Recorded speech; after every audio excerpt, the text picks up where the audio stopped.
Hello and welcome to the Oracle reading for the Virgo new moon that happened on the 2nd or 3rd of September, depending on where you live. I always pull these Oracle cards before I start any transit series.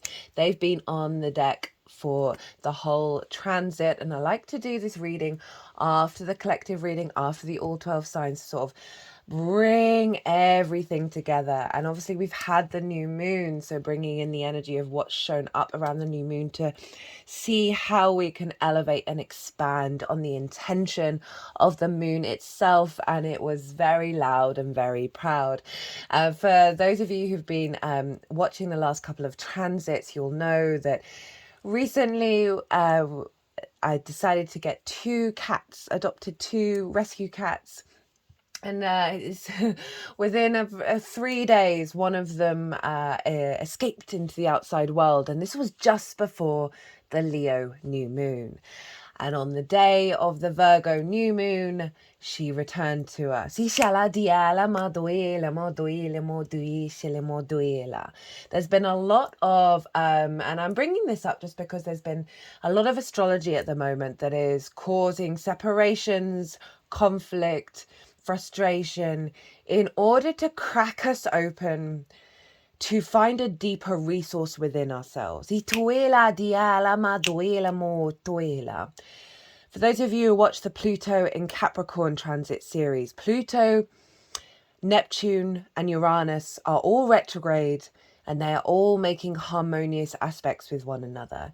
These are the big archetypal sort of eon type energies that are bubbling under the surface, that are reawakening a deeper understanding of our existence in this universe. And so often when we go through these big shifts, situations and scenarios have to come into conflict, have to come into, there's an element of discord energy, the cracking open, a breaking down of structures in order for the recalibration to come through. And the astrology over the summer has been quite intense and quite wild because of what's being birthed for us all is a more mature, grounded understanding of our presence here on this planet that allows us to open up with more play, more joy, more curiosity. But we've had to go through the ringer in order to get there, because so many of us are connected to the densities of this planet, right? The old structures, the old consciousness matrices, the vast capacity of the human consciousness to expand over the last 50 years has been wild. You just think about how accessible tarot, astrology, metaphysics, all the mediums that were perhaps behind closed doors. We've now got YouTube where everyone can access all of these things. We're curious about the mechanisms of the universe and the influence and how it moves us, and fate and free will, and all of these bigger questions are coming into the forefront of the consciousness more and more and more for the collective. And as we do that, we crack open and open up more space and understanding of like, well, why are we here and how do we work with our reality? Virgo, the great facilitator, the social earth sign ruled by Mercury. Mercury for me is all about flow, right? Everything in this universe is information, and how that information interacts with one another. Now, Virgo is the 3D facilitator to bring flow of that information into the 3D world. It's able to perceive where there are blockages, where there are issues that need to be fixed. And this can often lead to a hyper criticism, a hyper judgment, because of the observational quality of Virgo to perceive where things aren't quite right, where there isn't flow. And that's the sort of the Virgo crux of like focusing on the problem rather than the joy of creation. Now, it's really interesting in the collective tarot reading. The first card out was the 3 of Wands. And the 3 of Wands is all about knowing you do the best that you can in any given moment, and you are confident embarking on this new journey. So a very empowering, fiery energy for this Virgo new moon of releasing this level of criticism and judgment that keeps us limited and blocked, the hyper rationality of needing all the plans, rather than opening ourselves up to the possibility of the miracles of the universe, right? I'm going to tie all of this in. I'm just summing up the astrology here. So Saturn was opposite this new moon. Saturn's in Pisces, the ocean, the non-rational, the non-linear, the synchronistic, things appearing out of nowhere that just feel like, how could that even possibly happen? It goes beyond rational mindset, right? So trying to get a cat to come home when you live in a space where there could be 1,000 and billion places where this cat could be, lots of people feeding lots of cats. It's just the capacity to have a rational mindset around gathering the cat back home had to be surrendered, had to be released. I'm a Virgo sun. So that was a big thing for me to do, to sort of surrender to the fact that there are synchronicities and possibilities and connections that you are not consciously aware of, the rational, observable mind, that are going to be happening behind the scenes, and having some faith and some trust in that. So the Saturn opposition, the final Saturn's opposition with this new moon for 30 years was really integrating within us a sense of solidity and a solid energy around this trust in the unfolding, this trust in the miracles, that it is a rational framework, just not one that we may be consciously aware of. Allowing that Virgo energy to just relax a little bit, that there are other paradigms, there are other programmings going on that they may not be aware of, but they're there that do make sense. They just haven't figured it out yet, and being okay with the unfolding of it all. That's that Saturn opposition, right? Of the sense of commitment to the long-term legacy of the unfolding, of bringing the practical magic into alignment. And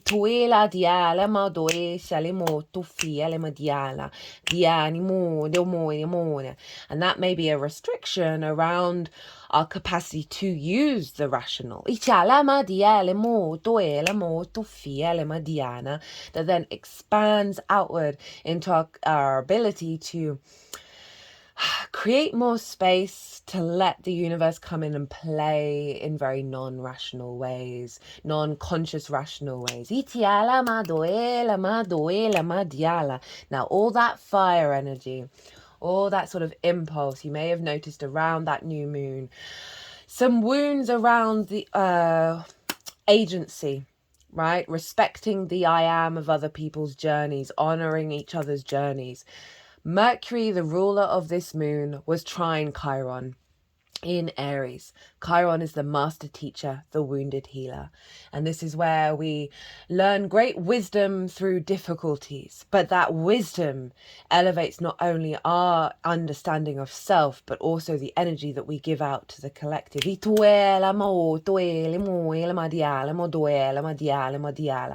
deeper understanding of not enmeshment within the entanglement of yourself with the other people's journeys, and honoring that we all can make autonomous decisions as we move forward, right? Of having trust in the actions that we take and the integrity that we take. That Saturn energy is implementing a level of integrity in our capacity to build in the 3D world from a place of power, from a place of agency. But we've got to trust in the unfolding of it, rather than the worry, the plans, and the micromanagement. We're moving beyond that by coming into awareness of a deeper resonance of it's the paradox of the sovereignty of the individual that is in flow with the collective, but not enmeshed and entangled, right? So you've got to imagine all of these individual energy pathways flowing in union with one another. And there may have been a lot of conversations and inspirations and ideas that have come up throughout the initiation energy of this new moon around this sense of autonomy, right? Virgo is very much the facilitator. It wants to help other people, and so it can get enmeshed in other people's lives and take on responsibility, kind of like Atlas with the world on the shoulders. We are removing that world. We are removing that burden and honoring the sanctity and the integrity of all of those of us around us and the path that they've all taken. And that's reclaiming our power, pulling it back in, and allowing us to then create from a more flow state that is able to have an element of patience of the unfolding, right, rather than the worry and the anxiety. So when we're worrying and anxiety, we're not patient. We're like, we kind of need it figured out now. We've got all these hormones flowing through us, and there's the trauma responses of needing control, right? This was a very yin moon. Earth and water is yin energy of the surrender, of the release, of the observation, of the unfolding. And through that comes the instinctive responses of the I am, of the agency. So there's this building here, right? This is the next moon, the Pisces full moon, which I cannot wait to do the reading for, is going to be an eclipse. And so the nodes are moving into Virgo and Pisces. This new moon is the setup, is the prep work for the eclipse cycles,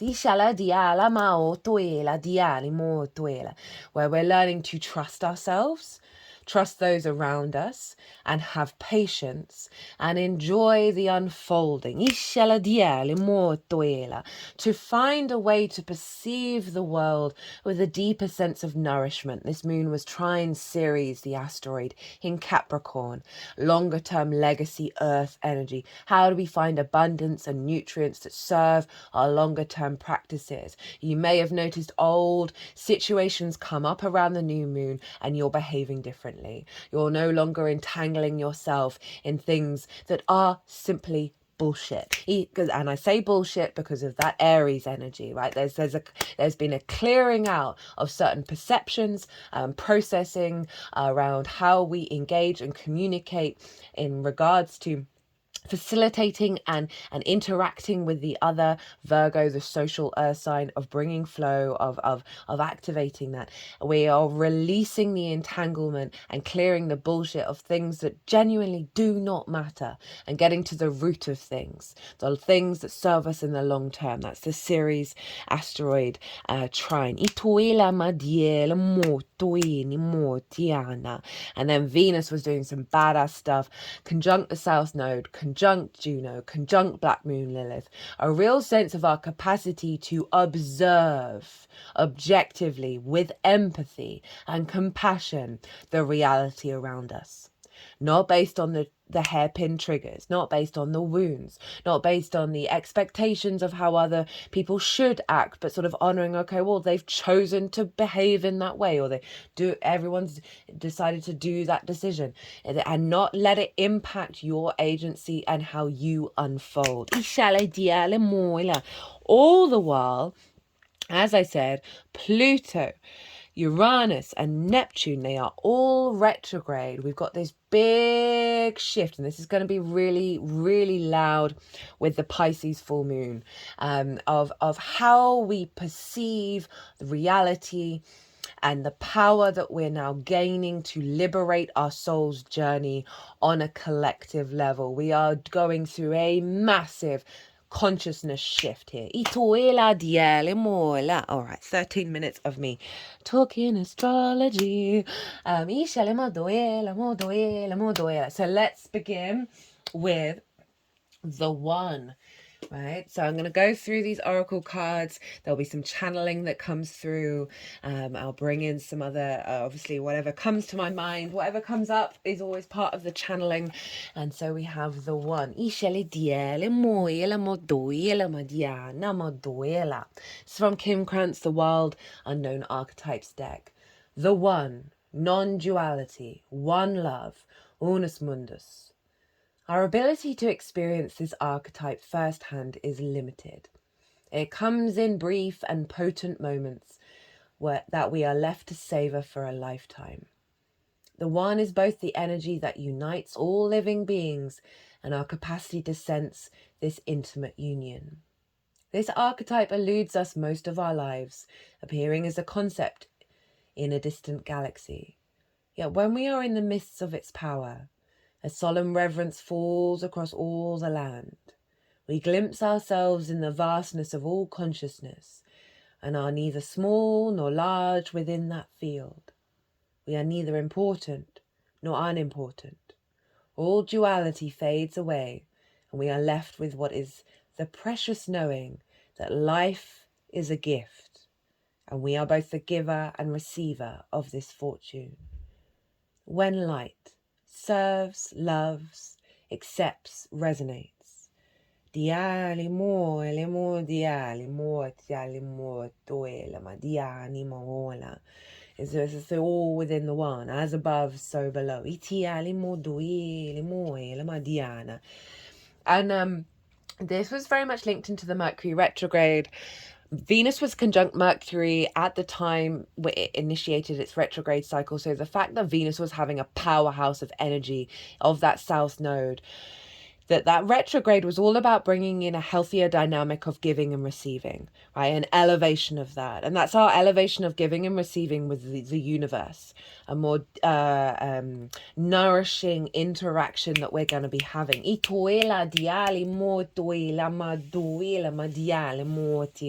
The sense of flow. Rather than trying to force something, we are not in resistance. And that's when we can see collaboration come through. When we take that path rather than be in full-blown conflict, when we're in awareness of our humanity and our divinity all at once. So,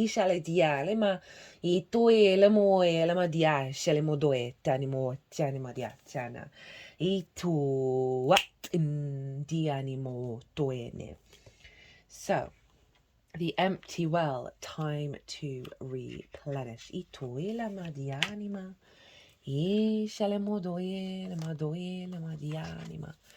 This is from the Shaman's Dream Oracle. Nothing here, time to replenish, diminishing yourself for another. The empty well reveals that there is nothing for you here.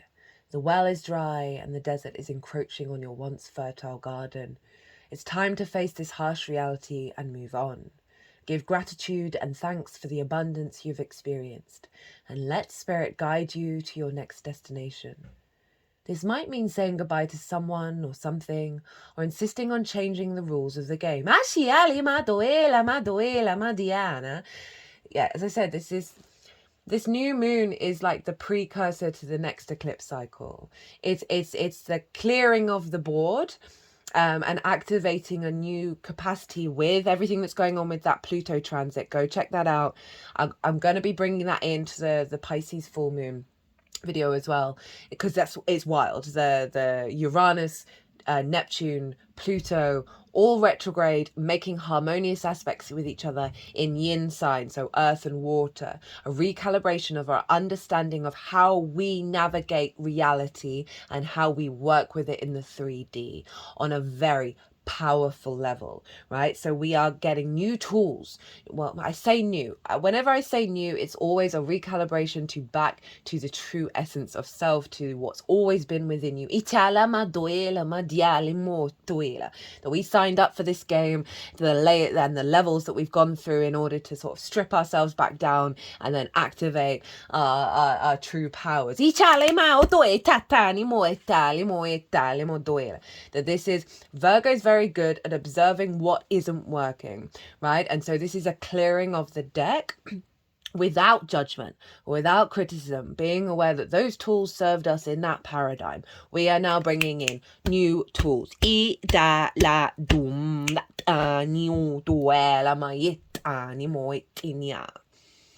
Stop diminishing yourself for the sake of another. Making yourself small will not produce the results you want. There is a lack of reciprocity, of give and take. The empty well tells you that it's time to reclaim what is yours and return what does not belong to you. The shadows cast in your direction are not of your making. You do not need to react or respond to them, as they are not real. Simply shine your light upon them and see how it dispels them. These shadows are projections that you are confusing for reality. You may have been offered a shovel to help yourself dig out of the uncomfortable situation, a bucket to drink from the well, but you cannot dig yourself out of this hole, and remember that there is no water to be found in the well. Receive the empty well as a gift. Do not exert your energy and waste your resources by repairing the walls or mending the rope. Follow the watercourse way, the aquifers that run deep in the earth, and you will be led to a new spring oasis. You can find these underground streams, hello Pluto moving back into Capricorn, these rich natural resources in the subterranean depths of your own heart. Itala duenia. So this is a sense we are. This new moon is activating a cycle of releasing a deep not clawing onto the old paradigms, not trying to rebuild old structures that have felt like home, that have felt safe. Realizing, no, sometimes you've got to reorientate your perspective, turn around and find a different path by going deeper within, of reconnecting to the power of the resources within yourself. Ceres and Pluto being in Capricorn, the mountain, deep within the mountain. Venus conjunct the South Node with Juno, commitment, Black Moon Lilith, independence based on respect, honor and dignity, the alignment of balance within yourself from your heart that is the true power within you.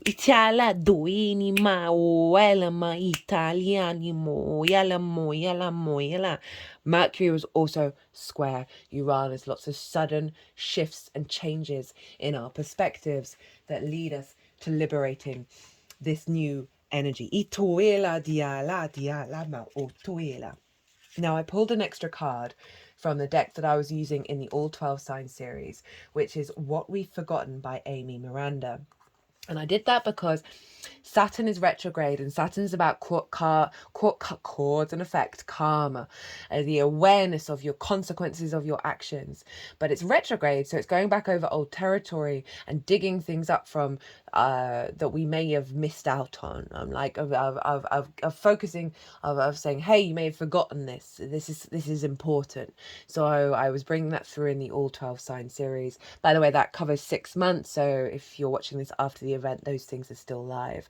And so this is something I wanted to bring in again to the oracle reading, and we got shadow work, right? So this initiation of the capacity of Virgo to do some deep healing with this new moon that is releasing a lot of dense matrices as we step into the upcoming eclipse cycle that will change into Virgo and Pisces.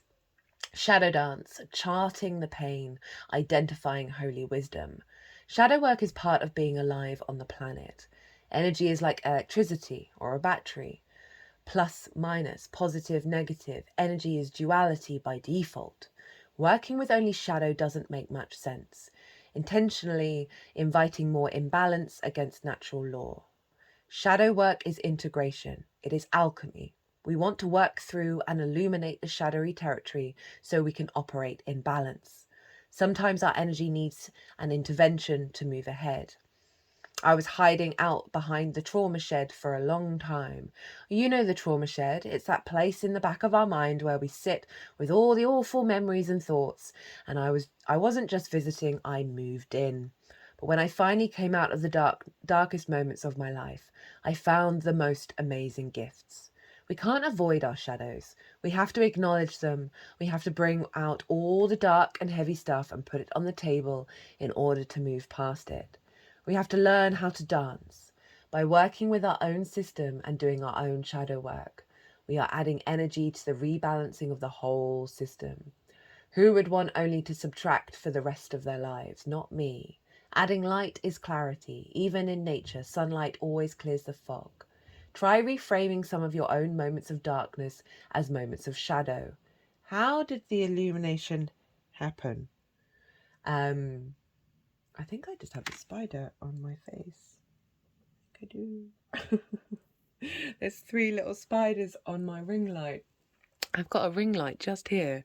And this morning I noticed that they've weaved a web, so I can't move it. Anyway, sorry. There's something about weaving magic into the shadow, right? Weaving magic rather than criticism and judgment, and understanding that that is part of the cycle that we are in, of working with the magic of the shadow and the light. How did the illumination happen, or how could it happen? What might need to be done to shine a light and bring back things into balance in your life? What does that balance look like for you?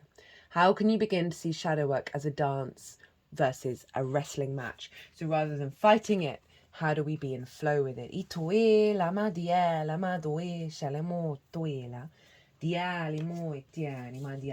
Because with that Saturn opposition, there will be imprinted for the next 6 months some big karmic stuff come up, right? That with oppositions we can have restrictions, limitations. This is sort of heaviness. But so all Saturn wants to do is to get you to stand in your power. And when we are hiding from parts of ourselves, we are not fully integrated, we are not in our power. And Saturn's also gives you strength, it gives you integrity and discipline. So be aware that you can tap into that frequency when dealing with the shadow work. And the strength and compassion of Saturn in Pisces, where it has the capacity with Neptune, who's also retrograde, they're all retrograde right now, of dissolving these old programs. Having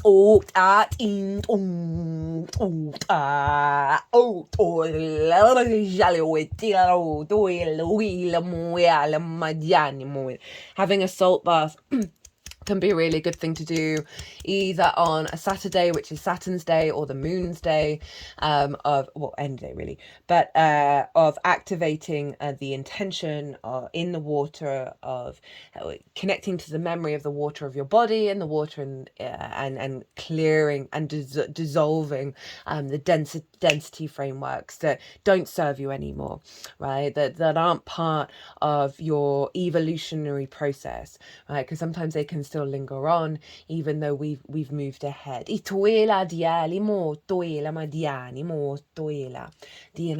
So now we have the U, and this is from the Magical Botanical Oracle. The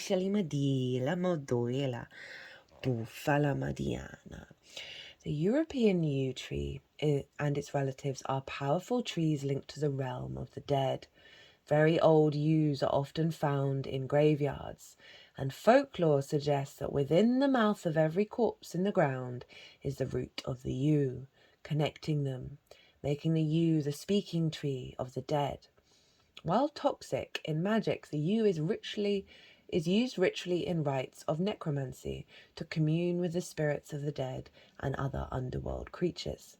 Simply holding a yew wand naturally increases your mediumship abilities. You can also protect us from the same spirits it connects us to, so talismans of yew can be used to protect one from ghosts and phantoms. Despite being about death, it is also a tree of life. In Ognum, it is associated with Io and embodies the power of resurrection and overcoming. This is very Plutonian. Chemicals within the yew are used in cancer treatments, and magically it can be used for life-threatening illnesses. Now that's interesting that it can be used in cancer treatments, because obviously cancer cells don't die. And so they are kind of going against the perceived laws of nature, right? They are the rebels. And so it's interesting that the yew energy that is linked into the dead and can facilitate cancer treatments. That's fascinating. And that's kind of like making peace with all the cycles, making peace with the old versions of yourself, letting go. We've got the shadow work, the empty well. This is really highlighting that there's some really significant perspectives of how you create in the 3D world that are being let go of during this cycle, and be in a state of surrender and let it unfold. There's lots of stuff, there's lots of energy actually coming through that's very linked into the Pluto and Capricorn transit, so I do recommend that one. It can be used for life-threatening illnesses to help one either make peace with death or move through it into health. It is known as the tree of immortality. Not through consumption due to the poison, but because the trees are so long-lived, with some specimens believed to be up to 600 years old or older.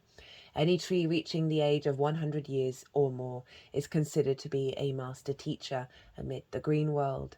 Due to these associations, yews are sacred to the dark gods and goddesses of the underworld, those who help us commune with the spirits of the dead, such as the goddess Hecate.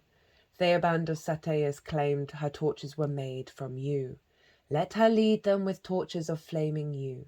Let her give 3 swings of her mighty serpent, and do not let the heads of Cerberus be obstacles to those deprived of light.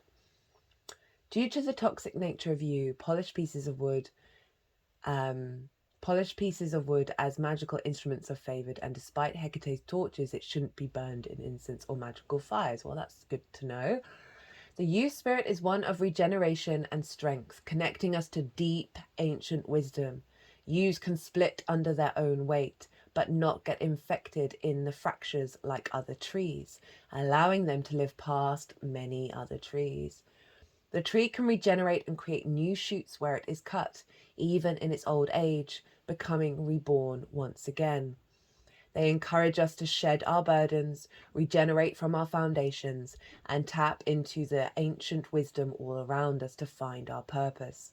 Yews help us see the big picture of not only our personal lifetime, but also in the arc of the ancestors and descendants, allowing us to understand how our actions have been influenced by those before us, and how our actions will influence those to come, encouraging us to choose wisely and fulfill our life's purpose. Yew helps us to get to the root of our problem on a deeper soul level, to heal our foundational cause and move forward. Divinatory meaning. Listen to the ancestors, listen to the earth, listen to the deep wisdom of the soul. Here our guide is the soul of the world, the anima mundi, in the form of the goddess Hecate. She bears the torch of illumination into the darkness of your life. What are you not hearing, seeing, or doing right now that would put you in right relationship with all things? Look, listen. Align back with your foundation and do what must be done. That's interesting. Saturn is all about foundations and will knock down wherever it is in your chart, wherever it is by transit, will knock down the foundations that are in that part of your life that will not serve you in the long term. So even though it may be disruptive, it's in fact serving you so you can build from strong foundations. The Tower card came up quite a lot in the All 12 Signs series of superfluous energy being stripped down so we can create again with this practical magic, right?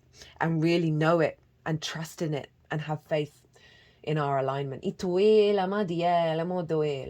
You indicates that you have support, the support you need within you and all around you. Hecate comes triple-faced with knowledge of the past, the future, as well as the present moment.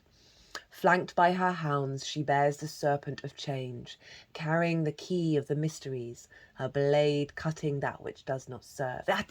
Tisciatianima, tisciatianima, tisciatianima, or chi, chi, chi, chi.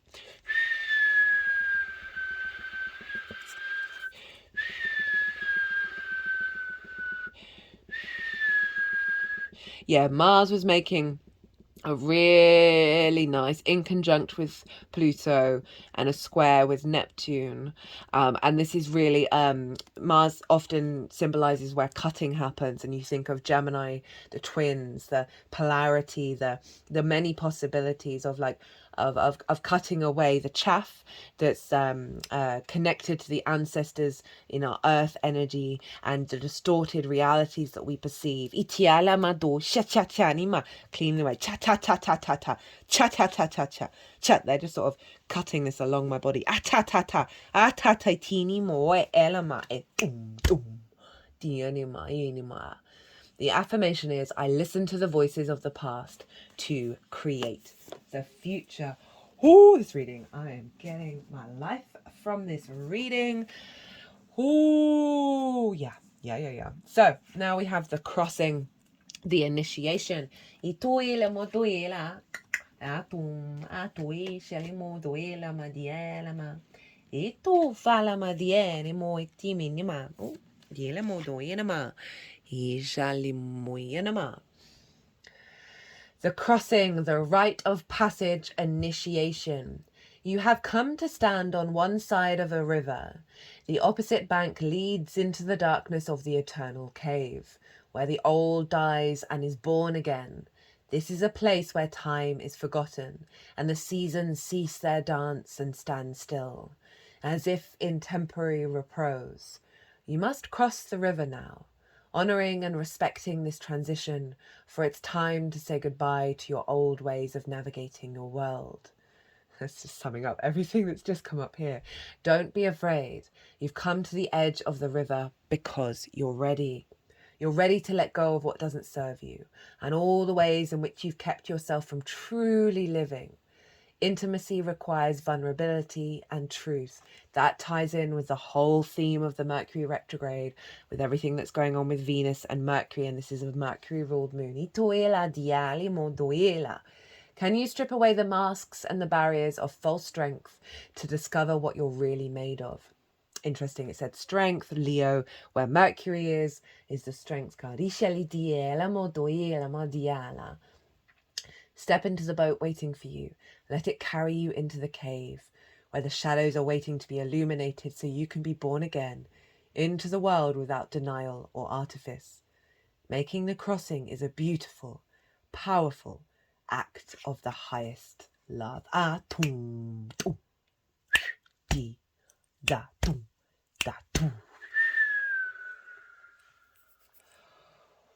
Ooh. I then used the Healing Waters Oracle by Rebecca Campbell because Saturn being in Pisces, opposing this moon. As I said, we're not having this opposition for another 30 years. So the work we're doing over the next 6 months in regards to the Virgo Pisces axis and wherever those fall in your natal chart, you're not going to have this level of challenges, but like hardcore steely determination to break out of old karma, old cycles, right? And being the clarity of the observation of Virgo, the receipts you're going to get in, being able to perceive, okay, what collective wounds in the emotional unconscious of where Saturn is in Pisces have I kept repeating?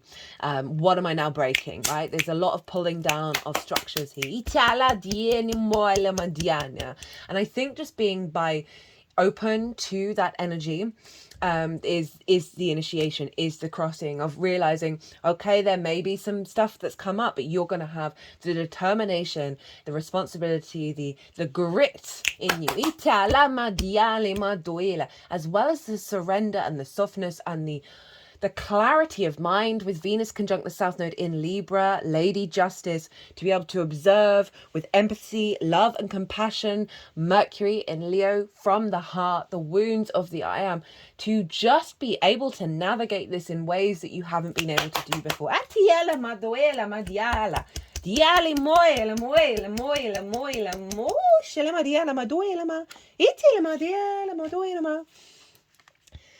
Plunge. Don't hold back. It's time. Go for it. Dive in, right? There's an element of trust here.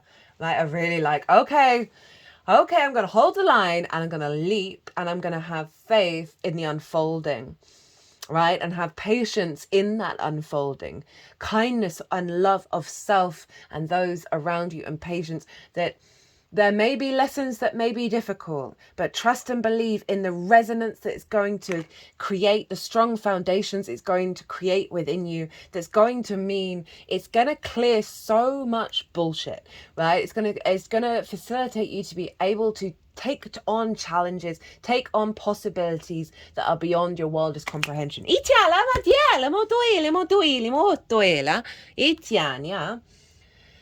Don't hold back. It's time. Go for it. Dive in. Don't falter as you approach the water, right? Remember, we've gone over the river. We've been the river.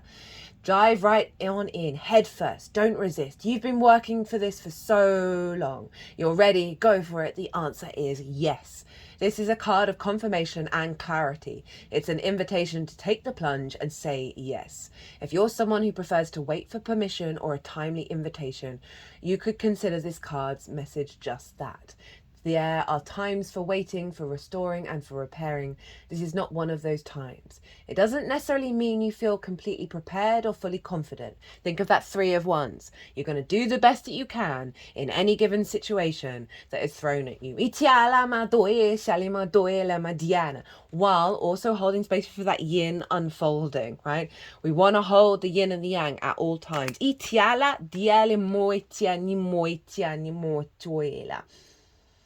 Those who dive in, it doesn't necessarily mean that you feel completely prepared or fully confident. Those who dive in rarely do, but their attachment to resistance becomes less than the desire for the new. Maybe this is what's happening to you. If you don't feel ready, remember that so-called giant leaps are rarely that in reality.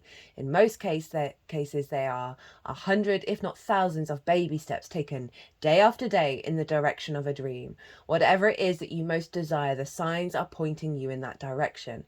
Now, take a deep breath and a great big run up and take the plunge. So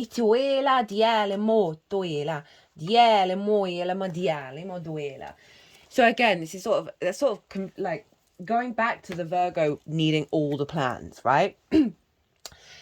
of not having the plans and just showing up in alignment with your own self. We then have a card from the 4 Agreements Oracle. The author of the book that this is based on has a Virgo sun. And so it's a very mercurial energy. And it says, don't take anything personally. See people as they are. When you see other people as they are without taking it personally, you can never be hurt by what they say or do. Even if others lie to you, it's okay. They are lying to you because they are afraid you will discover that they are not perfect. That's very Virgoan energy of like the fear of not being perfect themselves, and sort of being an awareness of the imperfections of the world, which can cause self-criticism and judgment, external criticism, external judgment. So it's turning into the Virgo energy, as well as that Mercury Chiron trine, right, in Aries, the I am of it all. So often what's going on with other people has literally nothing to do with you. But because we are often, our inner child is kind of at the helm for a lot of us, right? That there are, and when we're in our early years, we're very subjective. We think everything's about us, right? And so if we've got some deep wounds there, some deep programmings that haven't been integrated within your adult self, that they can kind of rule the roost and see that it's all about you, right?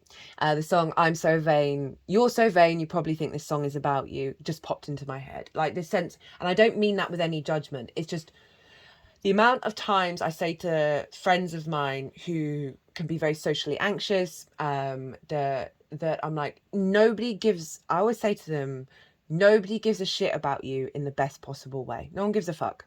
No one. And if they do, that's on them. If someone's criticizing you or bitching about you or making judgment about you, that's their energy. Do you want to get involved with that? Get right with yourself and don't externalize your need for acceptance. And that's a tricky thing, because we grew up in dynamics where we're programmed for that. We're programmed to reach for that connection, the tribal energy, to be accepted by the tribe. We're navigating a very fundamental time as a species from the individual and the collective, and how do we get them to work together. That's what the Aries, Libra, South Node, North Node energy's been all about. All right, how do we accept our own journey, the path of everybody else, and still collaborate and still work and honor with one another.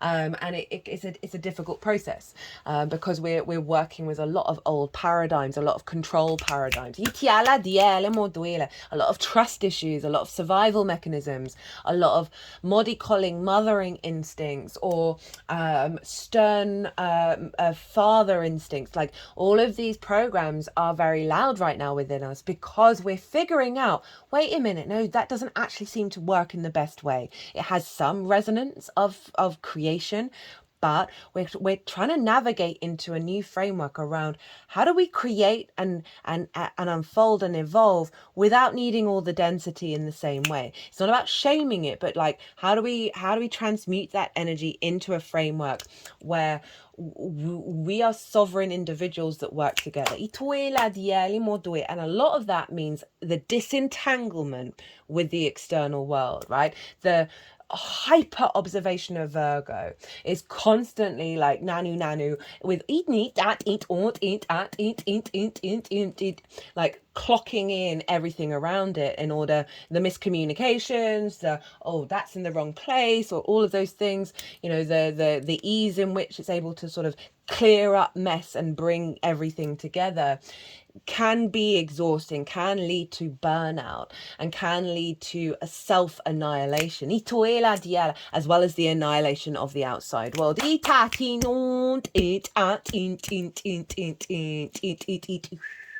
And that is through the entanglement. That is through the connectivity. So there's something around this where we are reorientating connection in a way that is not diminishing the agency of all the other particles. And that the more that we don't necessarily have the answers of how to do that, but the more that we can sort of be open to what that might feel like, or just have the idea of it, then we'll start to notice it in our physical bodies, in the ecosystems of our bodies, and what our senses are telling us as this all unfolds. And a lot of shadow work's going to come out in order to help elevate and step into this new space. Ooh, talking for a while. Okay, so we have, for the next thread, the comic, the shapeshifter, and Pleiadian activation, which I don't think has ever come up on this channel. I think if it has, only once. Oh, little spider. No, not hanging off my Oracle deck book, which I'm going to pick up. You go up there. Yeah, there's 3 tiny little spiders producing this fascinating lattice. It's not a traditional web. It's sort of, yeah, it's like anyway. So, Pleiadian activation, coming together, harmony in the heavens, resolution. The Pleiades, also known as the Seven Sisters, is an open star cluster found in the northwest of the constellation Taurus. These bright blue luminous stars, which formed in the last 100 million years, are among the stars closest to Earth and are the cluster most obvious to the naked eye. It is for this reason that they have been connected to many spiritual traditions through the ages. This gateway transports us to a space where we can witness the great coming together of the Pleiades. Each and every single star within the cluster is representative of a nation of divine beings. The Pleiadians are said to be human-like beings who honor the feminine and live in an advanced way that we on Earth could also experience if we were able to accept and honor the holiness of the female body.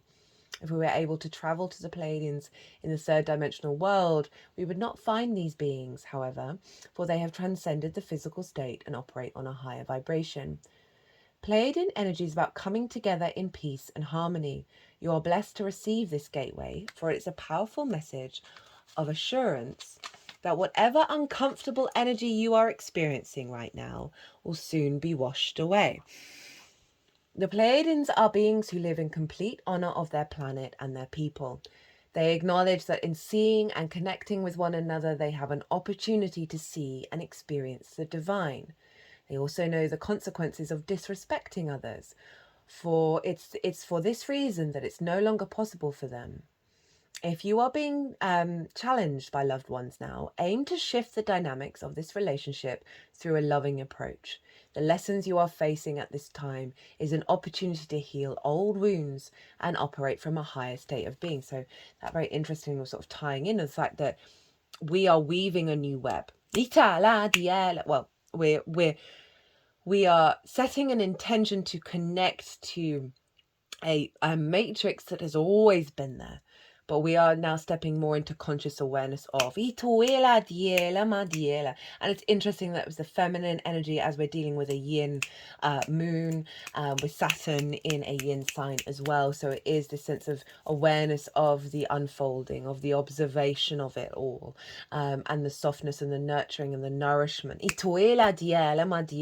rather than the immediacy of catalytic change. And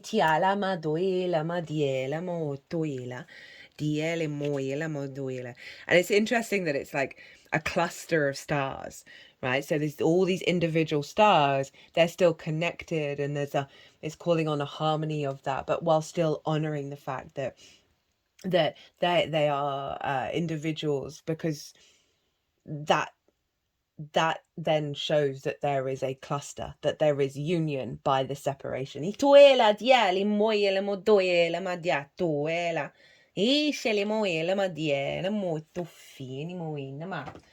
then we have the comic and the shapeshifter. So I think the comic turned up, I think it did in the Virgo full moon.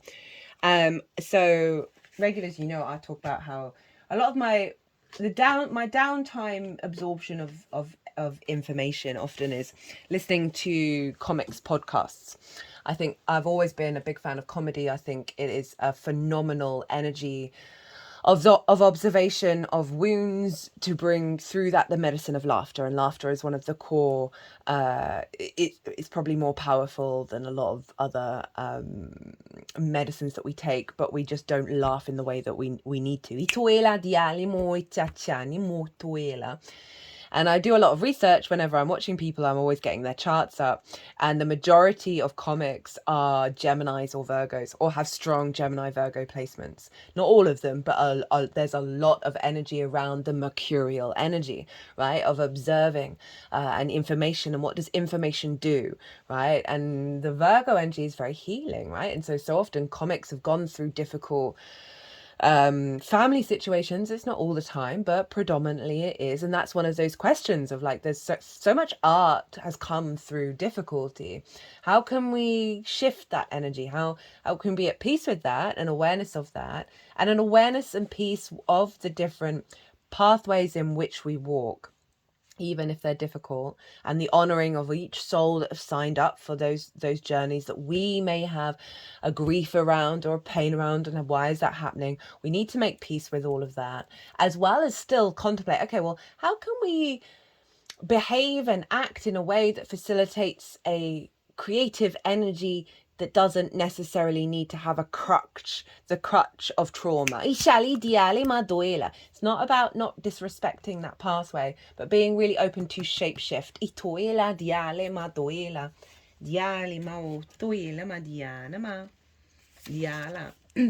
The comic, the Joker, the clown, the fool. The comic carries a remedy for all that ails this world. Amid the deepest pain and suffering, there is always the potential to lift up out of the darkness through laughter. Though dismissed by some as lowbrow or unsophisticated, this archetype actually has a highly advanced mind. Some may use the word genius, as humour requires one to see the situation from afar, rather than be swept away by the drama. The comic sees and accepts the messiness of life, using it as material to be mixed and shaped into a potion to soothe the stressed and serious mind. They literally lighten us up. And it's funny, there's a cat here as well, with Mercury being in the sign of Leo. Thus, within the comic is usually the sage or the magician, working healing magic upon any audience who will lend an ear. The comic may be the archetype that heals the deep division in our world, one pun at a time. So I like that that's coming through, of like, one of the tools that we have with this new moon is to see the humour. I've got a very, very dark sense of humor. In all the difficult situations that I've gone through, I can appreciate the utter art of the tragedy of it, right? And especially all the little nuances that have occurred that are just like, are you kidding me? It is a cosmic joke, and you have to laugh at it. You have to appreciate the script writing of that energy, even if it may have caused difficulties. Like, for example, this cat that's now returned went out a window. And it happened to me in my 20s with this small little kitten that turned up on my doorstep that I nursed to life, got her neutered, and when her stitches were healed, she was sort of allowed to sort of integrate with the rest of the household. There were lots of dogs and other cats, and we wanted her to be safe. She went out the kitchen window and disappeared, completely disappeared. And this cat was away for 5 weeks. We left on a Tuesday, came back on a Tuesday, Mars's Day, which is Joker's, in Gemini, and there were 2 of them, the twins, left when the moon was in Gemini. Returned when the moon was in Virgo, so very mercurial energy showing up. That I had to laugh at the mirroring of it all. But it was tragedy. It was tragic. Like, there's the impossibility of a cat who's been with us 3 days of trying to get it to come home when it doesn't know that it's its home with the sister here, of like the heartbreak of, oh, separate this. Anyway, so much of it that you have to kind of find the wisdom in it in order to laugh at it. And that's why I love comics, because they allow us to release the trauma through laughter. And how that's one of the most powerful shamanic tools that there is. So if you're going through a really twisted situation right now, I want you to find a way to see the beauty, the ridiculousness, and the laughter in it, right? Shapeshift your way in your perspective around it. The trickster, the elusive, the formless. The shapeshifter has a love of theatre, games, and trickery. Its energy appears as one thing, only to reveal a more complex story below the surface.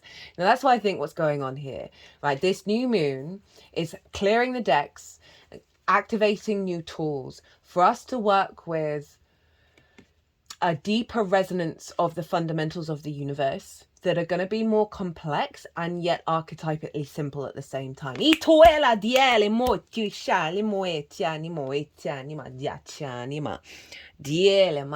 Just watched the Netflix series Chaos, which I'm going to talk about in the Pisces full moon, because it's very much linked into the Pluto cycle and what's going on here. Jeff Goldblum's chart is very linked into where Ceres is, the asteroid Demetra in Capricorn right now, of our perception of old stories, and how they can give us great wisdom, but also limit us if we think that that is all that the story is, that there are other narratives that we may be missing. And we've got to be open and receptive and yin to that energy of what we are. We don't have all the answers. Virgo wants to have all the answers, goes crazy without all the answers, very frustrated. I'm a Virgo sun. I've named my channel all the cards on the table, because I'm like, right, tell me everything. I get annoyed in movies when someone knows some more information and then tells someone to go do a thing but doesn't give them all the information for them to then make an informed decision about how they behave. And I know it's part of a bigger plot twist, right? And one thing that I've learned, my Virgo sun has learned, is to surrender to the unfolding of the universe, because there's a bigger narrative that I'm not consciously aware of that is going to bring me more wisdom, more joy, more enlightenment, more delight if I don't have all the answers, if I am at peace with not knowing all the things, which is why I like to tap into the intention of this moon and not be like, oh, well, this is going to happen and this is going to happen and this is going to happen, because you're all running around living your amazing, unique lives. You've all got natal charts that are different to everybody else, and you're going through your own perfection years and your own solar returns, and you've got layer upon layer upon layer upon layer of energy interacting with you, right? And so and then again, the way that you're interacting with the multi-layers of that, and all of those multi-layers can show up in many different frequencies, of the vast capacity of how do we tap into the narrative that serves us in the most joyous, delightful way. And the way we get to that is really getting to the root intent of things and then getting to the core principles, because then that clears up so much clutter for us to play and enjoy the ride rather than worrying whether we've missed our train to get to the next level or not. Itiala diali mo itiania. The shapeshifter has a love of theatre, games, and trickery. Its energy appears as one thing, only to reveal a more complex story below the surface. The shapeshifter is within all of us to some degree. It is the side of ourselves that is slippery, non-committal, and experimental, and longs to dismiss the rules. So, we're bringing new rules in. Ichala with that other card. Ichala diele moena. And so there's an element of fluidity here. We've got a lot of big energy in mutable signs at the moment. So this is it's tied into that Aquarius full moon, which was very fixed with all the mutable stuff going on. Is we're shifting fixed programming into being more fluid to upgrade for the next part of the adventure. The shapeshifter card appears when the shapeshifter excuse me, that came out of nowhere. When the shapeshifter card appears, it's important to imagine you are looking at life through a kaleidoscope rather than a single focused lens. At any moment, the scene may shift, revealing a more enchanting vision than you imagined. Okay, that's just repeating what I just said about the unfolding of the universe and how to work with it. Be wary, though, as the allure of the kaleidoscope can leave you exhausted and yearning for solid ground. Dancing long-term with the shapeshifter requires a central pillar of integrity, hello, Saturn, that links us back to our center. Oh, madiela, vibrant, adaptive, humorous. Madiela. The ultimate shapeshifter works undercover in service of the greater good. The diminished shapeshifter becomes a people pleaser. Again, that's tying in what Venus is letting go of in the sign of Libra. Madiela. The mutable energy, very, very mutable energy with Jupiter and Mars in Gemini. We have the Sun, Moon, and Vesta of devotion and dedication, of our inner soul contract in Virgo. Neptune and Saturn over in Pisces, all mutable, right? So we are in this stage right now, this capacity to shift in ways that are fundamental to bigger cycles in our life.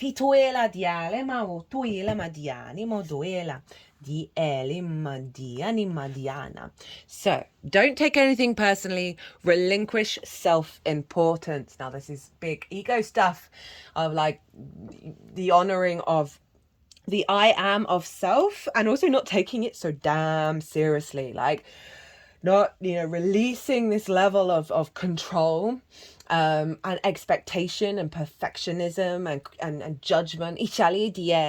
Personal importance or taking things personally is the maximum expression of selfishness, because we make the assumption that everything is about me. So yes, it is, right? We all know that we are rulers of our own reality. But when we, this is going back to the entanglement, the enmeshment with other people, that our influence, the desire to influence, the desire to have power over others and their stories and their actions. The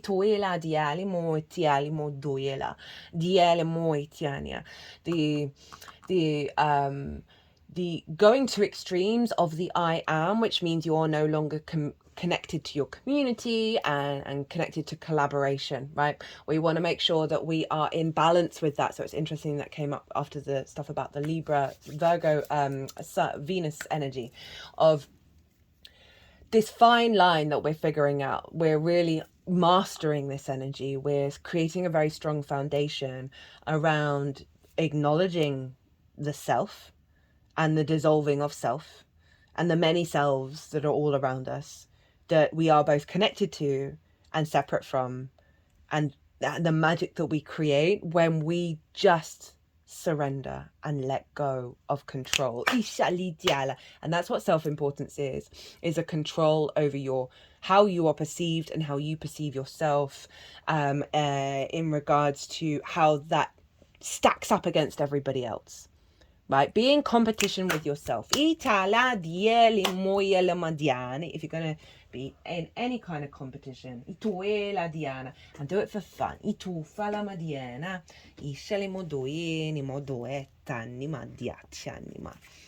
Dinamo otoelama.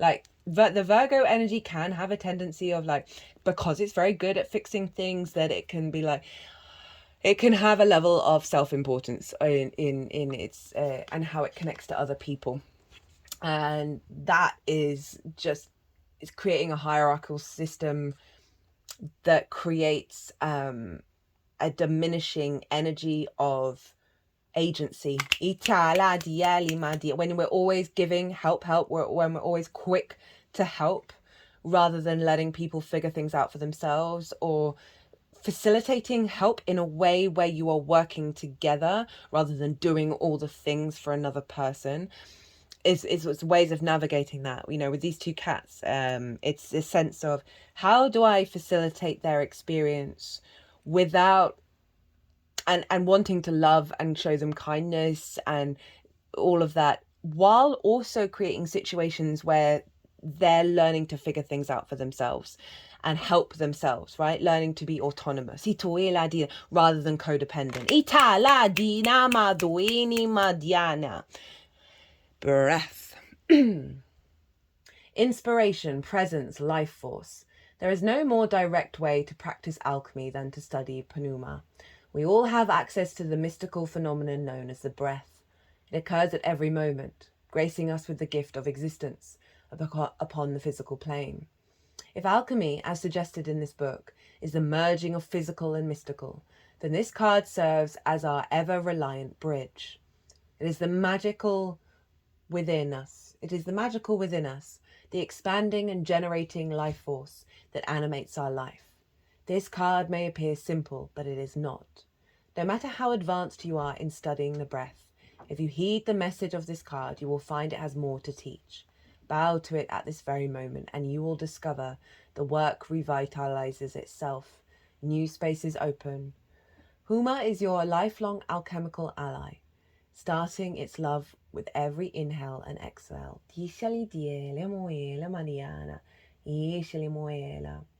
When this card appears, it's a call to make room, to expand and soften the approach to the work. And if you think about it, the in and the out breath is the yin and the yang, is the activation, is the receiving, and then the softening and the releasing and the giving back. So there's this beautiful harmonious balance here. The breath of spirit that comes through, the undulating through, the acknowledgement of the blending of those two energies, that strengthens our capacity to connect to our spirit, to activate more clarity as we move through this, right? So we're going to be embodied with a deeper sense of purpose and clarity through our awareness of the ebb and flow, the back and forth, the giving and receiving, the night and the day, and coming more into alignment with that through the act of surrender that will see the action come from that act of surrender. And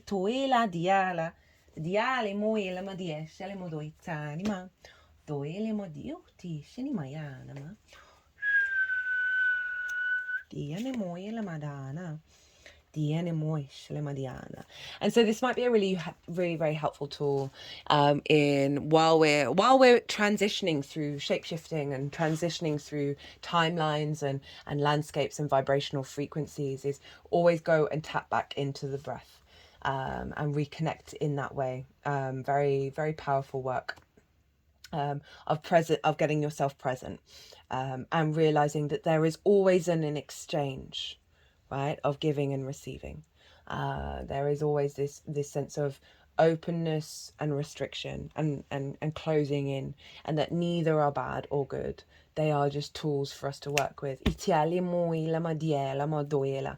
I said, this is the groundwork that we're doing before the nodes move into Pisces and Virgo in January, of helping us reacclimatize to a place where we can become the magician, where we can realize that every situation, every environment that we're in has all, externally and internally, we have all the resources we need in order to create with spirit. Ituela diali o doe selimo doela madiala. Diela mo doela. Deep sea diving. Way of the mystic. Learn through experience. Depths. The mystic wants to have a direct experience with the sacred. The sacred is everywhere and within everything. So every moment is an invitation to deepen the connection within. The mystic learns through merging with life, through experiencing things firsthand, through learning about what's known and then diving into what's unknown for the chance of a direct, intimate experience. Mystics are the sacred explorers of this world, both inner and outer, open-hearted and minded. They're willing to journey into uncharted waters in order to truly live. I love this combination of the mystic learning through experiencing life. We got that Chiron over in Aries, the I am of one, the warrior who wants to go out and learn and experience through its own agenda. But then Saturn over in Pisces which is a very mystical energy, right? It's a very sort of it's a sort of tapping into the great unknown and the bigger picture and having a lot of faith. And the Virgo energy of, right, well, how do we bring this force into the 3D world? How do we also heal in the process of all of this? And heal in a way that facilitates our understanding of how to utilize the resources of the information that we collect in the 3D and build in that space. If you receive this card, it is likely you're being called to learn through direct experience, to dive in and explore things for yourself. Like the Sumerian goddess Inanna journeying through the underworld, so we've got another repeat of underworld energy of Pluto. Hey, Pluto. To return completely transformed. The way of the mystic is not for the faint-hearted, but it is a way to truly live. Most learn through reading books and following processes. The way of the mystic is much deeper, more experimental and feminine. It requires faith and courage. It demands that you disregard external maps and be led from within. And while every step of the journey may not be clearly marked, the way ahead always emerges and the transformation cannot be replicated.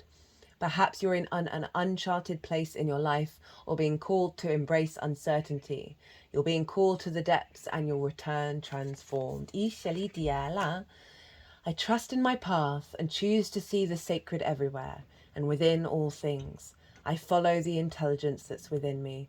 That's beautiful for the Pisces Virgo energy of like not having the plan, of knowing you have the resources within and that there is the sacred everywhere.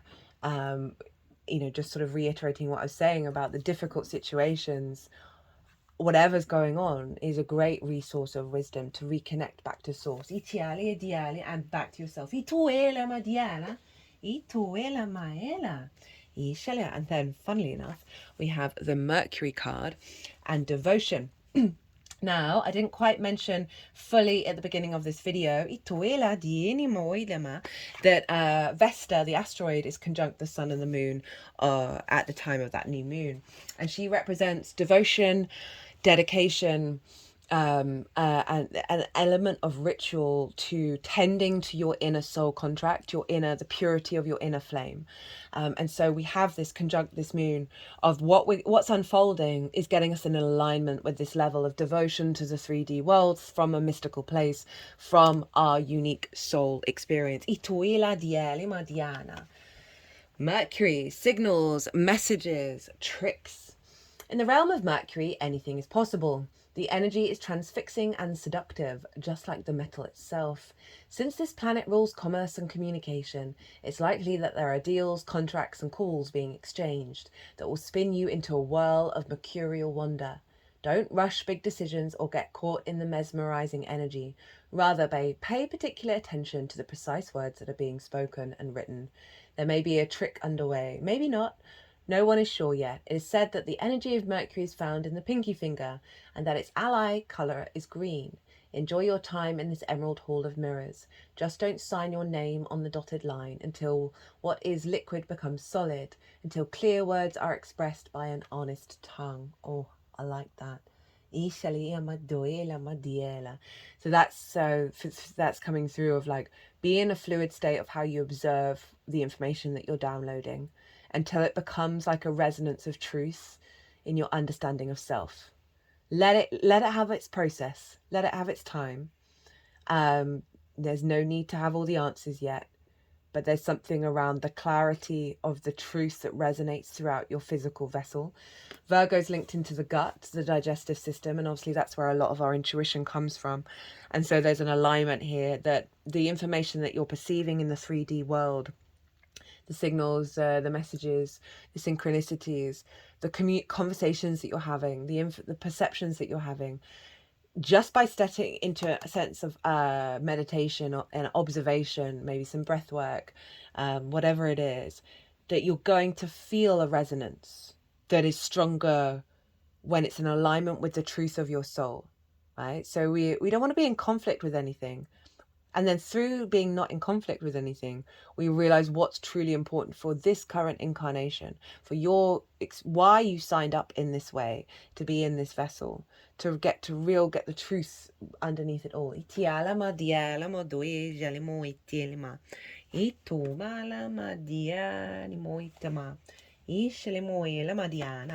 Right, the final card. And we have Devotion, which, as I said, obviously tickled me with Vesta being conjunct this moon. And Mercury and Vesta, regulars, I talk about this quite a lot.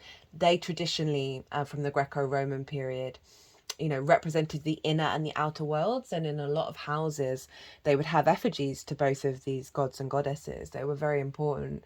And they represented the contracts that we make and the how we engage with information and tend to it and share it.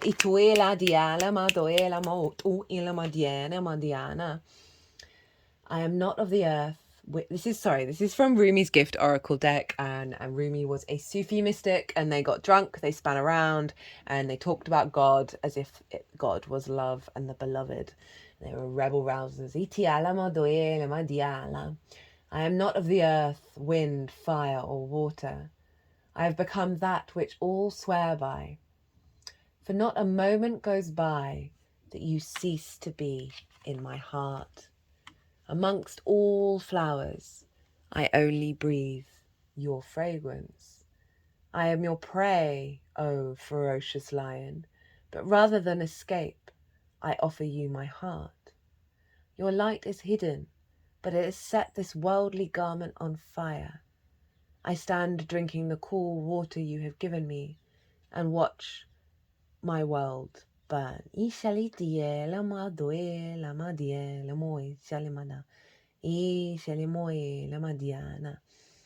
just going to read what Ari's written, because it's summing up the energy of this moon. And I really love that there's a lion in here, obviously, because Mercury's in the sign of Leo, influencing Vesta, the sun and the moon. Rejecting authority is a healthy step in becoming an adult and finding one's unique path in this magnificent, mysterious life. But our relationship with the divine and others is a reflection of that which we have with ourselves. Vagaf, or devotion, is the path of clearing obstructions of the mind, so the lover, the beloved, and love become one. Vagaf isn't meant to rob us of our intellect and our free will. Quite the contrary. It's meant to unify body, feelings, and mind so we can integrate hindrances and oppositions, love that with the Saturn opposition, and move with clarity and wisdom. In the river of Danesh, knowledge, the seeker meets the beloved through the mind. But in the river of Vagaf, the seeker gives up the attachment to understanding and trusts that the beloved will deliver her to the union, or the ocean of union. That's so funny, because I was saying the Virgo energy, we've got to surrender understanding what's going on, right? We really got to lean into that. Since the rivers of Danesh and Vagaf both lead to the same ocean, they can cross paths. So we don't have to become rigid in our practices and choose one in the exclusion of the other. Our full attention to either becomes an act of union. So that is knowledge and devotion, the sense of the unfolding, the surrender, the faith, and the observation, the awareness, and the consciousness.